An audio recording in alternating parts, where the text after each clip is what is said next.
गलतियों के नाम पौलुस प्रेरित की पत्री अध्याय 2। 14 वर्ष के बाद मैं बरनबास के साथ फिर यरूशलेम को गया और तीतुस को भी साथ ले गया, और मेरा जाना ईश्वरीय प्रकाश के अनुसार हुआ।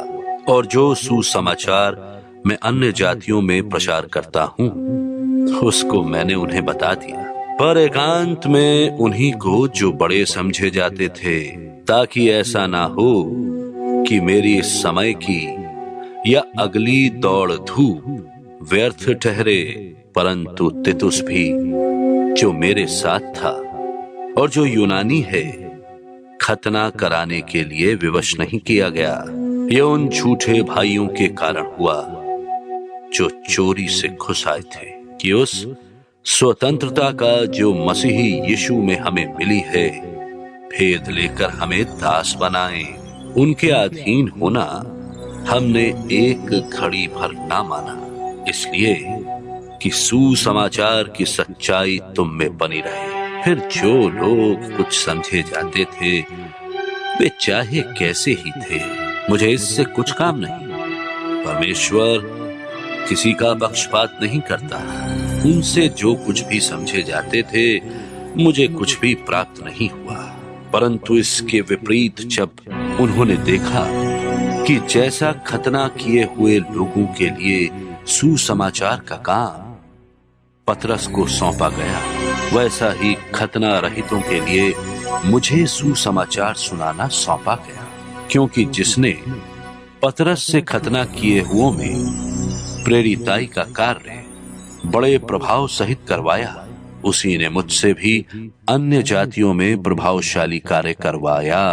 और जब उन्होंने उस अनुग्रह को जो मुझे मिला था जान लिया, तो याकूब और कैफा और यूहन्ना ने, जो कलीसिया के खंभे समझे जाते थे, मुझको और बरनबास को दाहिना हाथ देकर संग कर लिया कि हम अन्य जातियों के पास जाएं और वे खतना किए हुओं के पास।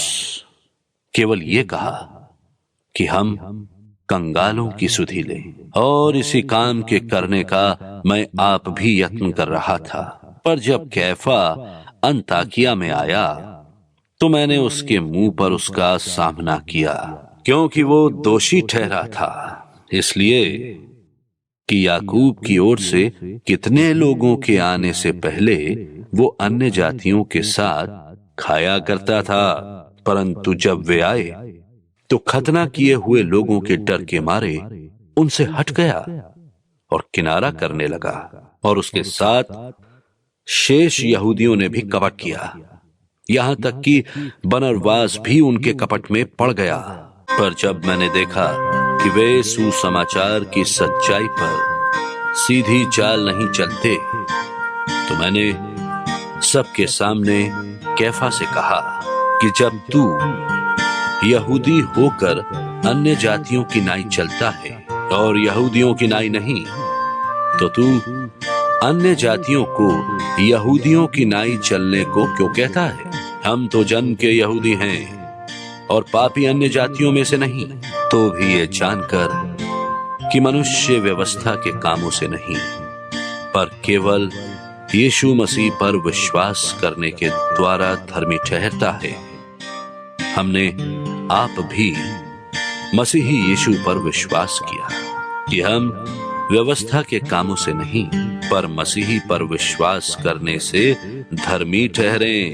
इसलिए कि व्यवस्था के कामों से कोई प्राणी धर्मी न ठहरेगा। हम जो मसीह में धर्मी ठहरना चाहते हैं, यदि आप ही पापी निकले तो क्या मसीही पाप का सेवक है? कदापि नहीं। क्योंकि जो कुछ मैंने गिरा दिया, यदि उसी को फिर बनाता हूं तो अपने आप को अपराधी ठहराता हूं। मैं तो व्यवस्था के द्वारा व्यवस्था के लिए मर गया कि परमेश्वर के लिए जीऊं। मैं मसीही के साथ क्रूस पर चढ़ाया गया हूं, और अब मैं जीवित ना रहा, पर मसीही मुझ में जीवित है। और मैं शरीर में अब जो जीवित हूं तो केवल उस विश्वास से जीवित हूं जो परमेश्वर पर है, जिसने मुझसे प्रेम किया और मेरे लिए अपने आप को दे दिया। मैं परमेश्वर के अनुग्रह को व्यर्थ नहीं ठहराता, क्योंकि यदि व्यवस्था के द्वारा धार्मिकता होती तो मसीही का मरना व्यर्थ होता।